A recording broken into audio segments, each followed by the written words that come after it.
Oke, bismillahirrahmanirrahim. Assalamualaikum warahmatullahi wabarakatuh. Alhamdulillahirabbil alamin wa bihi nasta'in ala umuri dunya waddin wassalatu wassalamu ala sayyidil mursalin wa ba'du. Teman-teman, selamat datang pada sesi perkuliahan Ulumul Quran semester 115 ya. Jadi saya akan mencoba mendeskripsikan dari awal materi-materi perkuliahan yang telah kita sepakati dalam sesi pendahuluan di awal semester. Baik, pertama dalam kesempatan hari ini saya akan menjelaskan definisi Al-Quran dan definisi Ulumul Quran. Jadi ada dua istilah yang saling terkait dan mudah-mudahan kita hari ini bisa cukup terpahamkan sehingga nanti ketika teman-teman membahas materi-materi selanjutnya itu bisa lebih jelas begitu ya.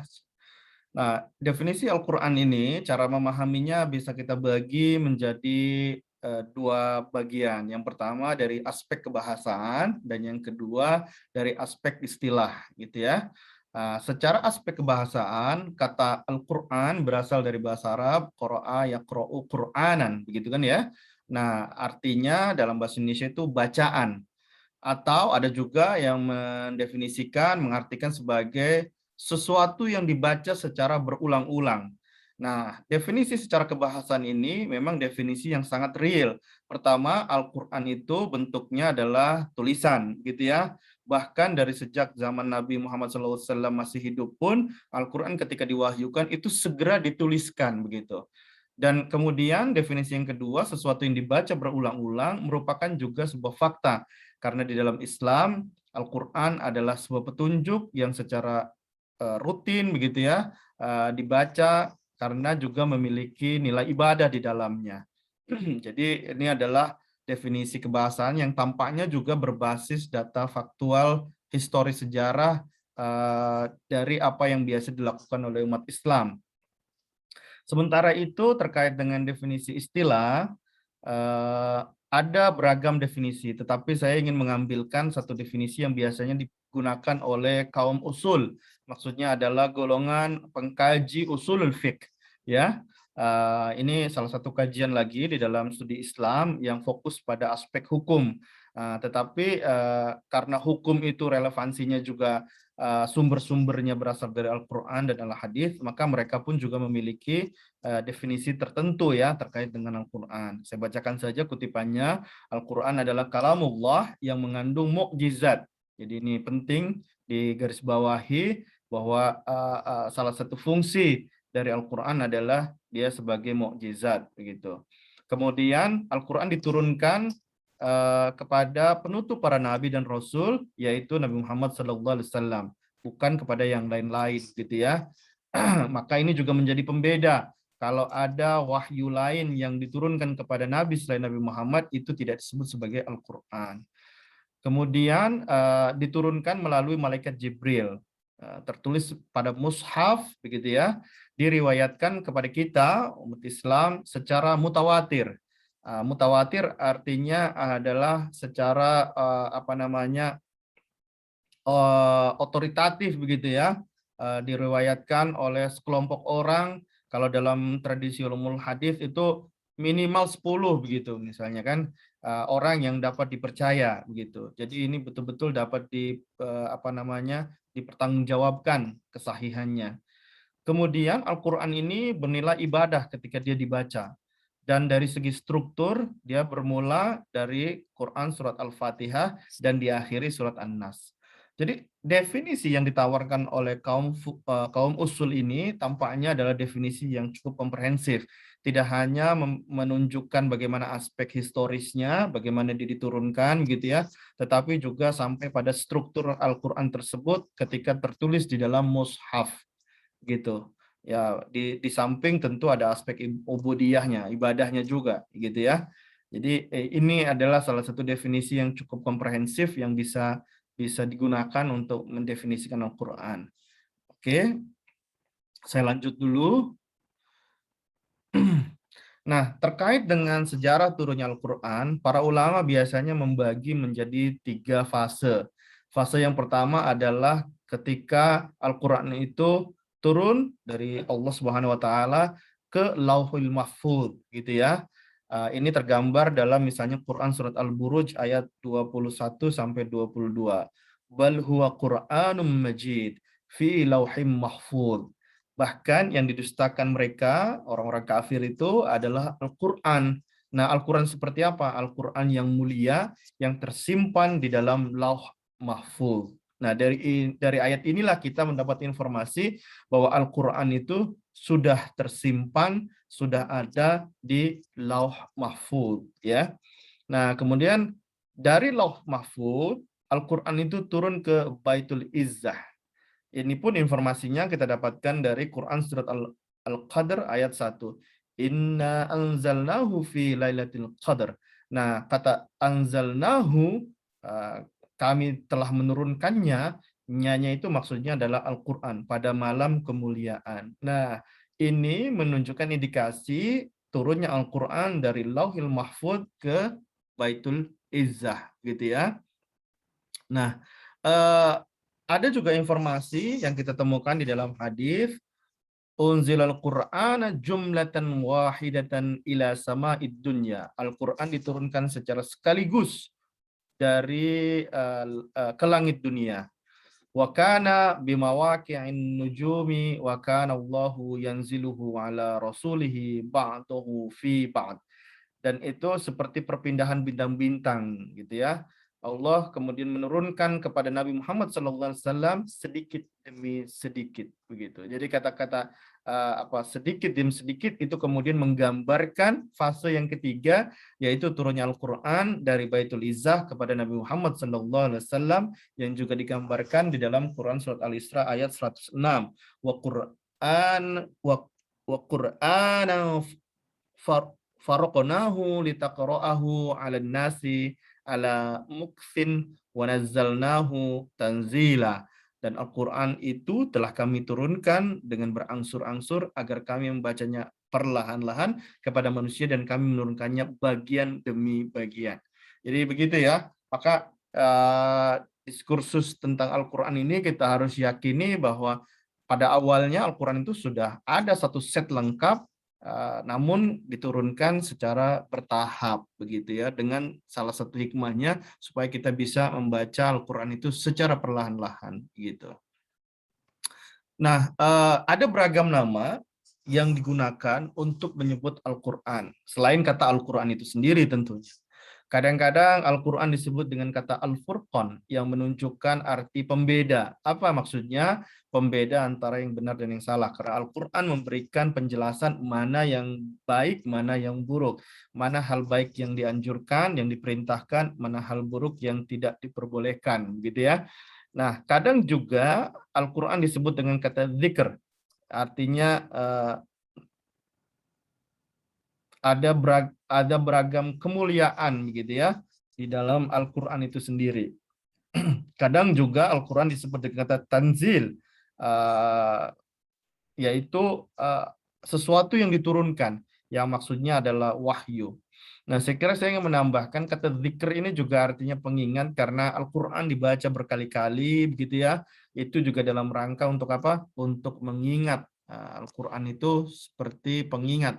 Karena terkadang manusia lupa juga dengan apa yang telah dipelajari begitu ya, sehingga kemudian perlu ada ulangan-ulangan untuk mengingat apa yang sudah dipelajari. Terkait dengan itu saya kira ada satu hadis yang cukup terkenal, ad-dinun nasihah. Din itu adalah, agama itu adalah nasihah. Yaitu apa namanya, nasihat kan begitu ya. Nah, teman-teman, saya agak cepat saja terkait dengan proses pengumpulan Al-Quran. Kan tadi sudah didefinisikan ya, bahwa Al-Quran itu apa? Tertulis di dalam mushaf, kan begitu ya. Salah satu definisinya ketika tadi dijelaskan bagaimana para kaum usul itu mendefinisikan Al-Quran. Jadi salah satu kriteria dalam definisi itu adalah bahwa Al-Quran tertulis di dalam mushaf. Nah, tapi proses penulisan di dalam mushaf itu pun berkembang gitu ya, dan para ulama biasanya membagi menjadi 3 fase perkembangan.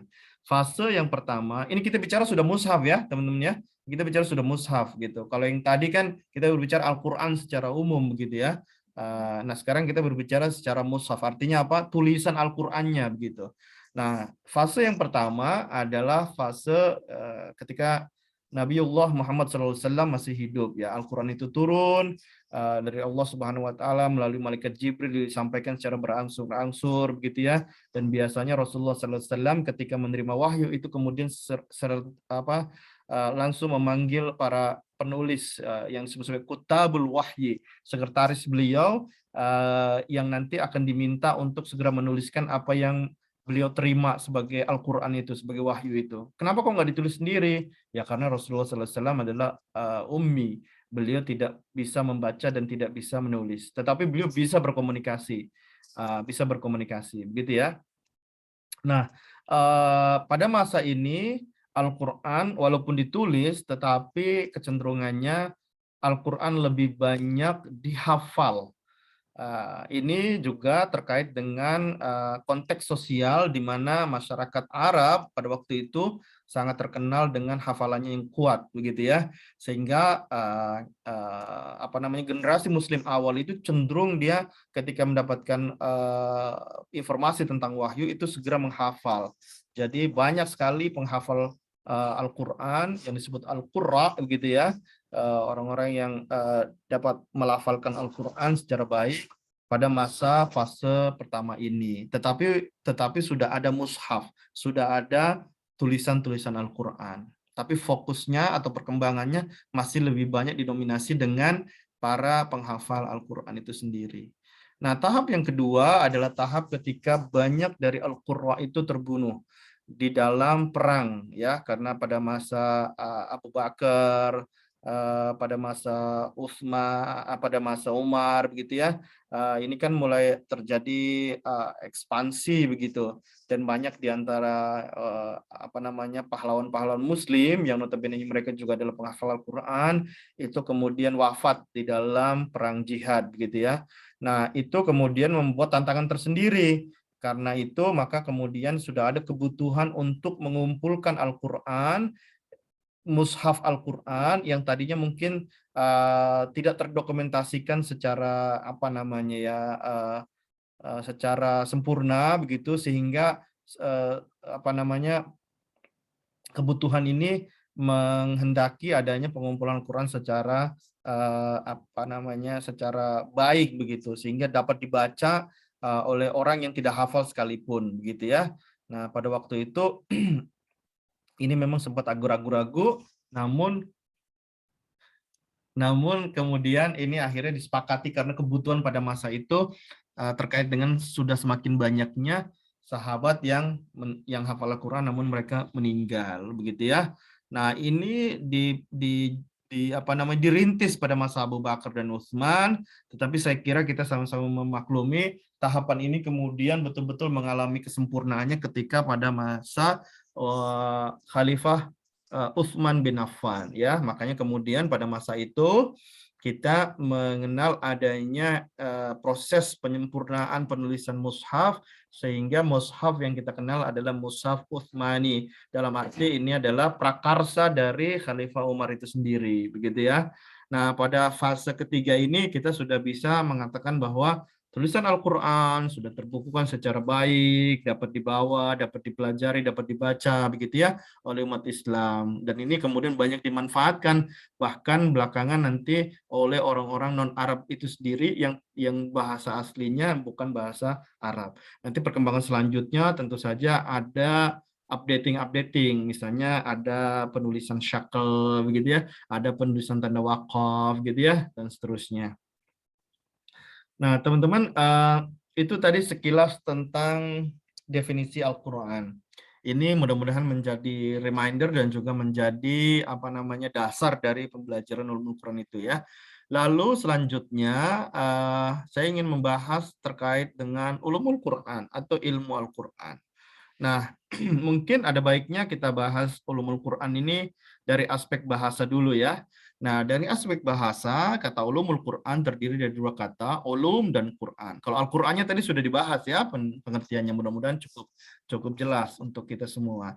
Kemudian kata ulum itu adalah bentuk jamak dari ilm, artinya ilmu. Nah, berarti secara sederhana dari aspek bahasa, Ulumul Quran adalah ilmu-ilmu yang membahas tentang Al-Quran, begitu ya. Sementara secara istilahi, maka ini banyak sekali ulama yang memiliki definisi. Beberapa coba saya kutip di sini, di antaranya adalah ini ya, mabahis tata'allaqu bil Qur'anil Karim min nahiyah nuzulihi wa tartibihi wa jam'ihi wa kitabatihi wa qiraatihi wa tafsirihi wa ijazihi wa nasikhihi wa mansukhihi wa daf'i syabhi anhu wa nahwi dzalik. Jadi ulumul Quran dalam satu penjelasan adalah pembahasan-pembahasan yang berhubungan dengan Al-Quran dari segi turunnya, urutan-urutannya, pengumpulannya, penulisannya, bacaannya, penafsirannya, kemukjizatannya, nasih mansuhnya, dan termasuk juga penolakan terhadap hal-hal yang menimbulkan keraguan terhadap Al-Quran itu sendiri, gitu, dan lain sebagainya. Jadi banyak sekali aspek yang dijelaskan di sini, tetapi intinya sekali lagi adalah hal-hal yang semakin memperjelas bagaimana kita memahami Al-Quran. Misalnya, bagaimana dari segi turunnya. Kita kan kemudian belajar apa? Asbabun nuzul, misalnya begitu ya. Kemudian urutan-urutannya, kita belajar tentang apa namanya? Pembagian urutan-urutan begitu ya, surah gitu, ayat dan seterusnya. Pengumpulannya tadwin tadi ya, penulisannya begitu ya, cara membacanya, qiraahnya seperti apa begitu ya, termasuk tafsir dan seterusnya. Jadi ini satu definisi terkait dengan ulumul Quran. Nah, ada juga definisi yang lain yang mengatakan bahwa ulumul Quran adalah ilmu yang mencakup pembahasan-pembahasan yang berhubungan dengan Al-Quran dari segi pengetahuan tentang asbab turunnya, pengumpulan Al-Quran, urutan-urutan, ya, pengetahuan tentang ayat makkiyah dan madaniyah, nasikh mansukh, muhkam mutasyabih, dan hal-hal lain yang berhubungan dengan Al-Quran. Jadi tampaknya definisi-definisi yang digambarkan terkait dengan ulumul Quran ini adalah definisi-definisi yang menggambarkan tentang apa saja yang dibahas di dalam ulumul Quran itu sendiri. Gitu ya, jadi tema-tema yang dibahas di dalam ulumul Quran itu sendiri. Ini juga ada definisi lain gitu ya.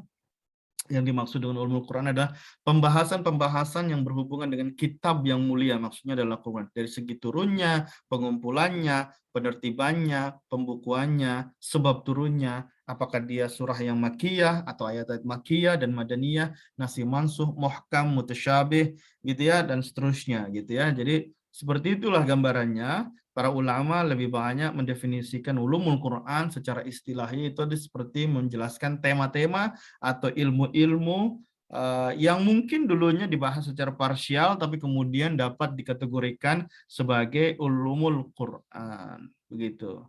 Nah, kaitannya kita dalam pembelajaran di mata kuliah ulumul Quran ini, maka tema-tema tadi menjadi salah satu cara bagaimana membagi pertemuan kita dalam aspek-aspek pembahasan ulumul Quran, gitu ya. Nah, rekan-rekan mahasiswa, jadi ada penjelasan yang saya kira juga ini menarik terkait dengan ulumul Quran. Saya akan skip bagian yang ini ya.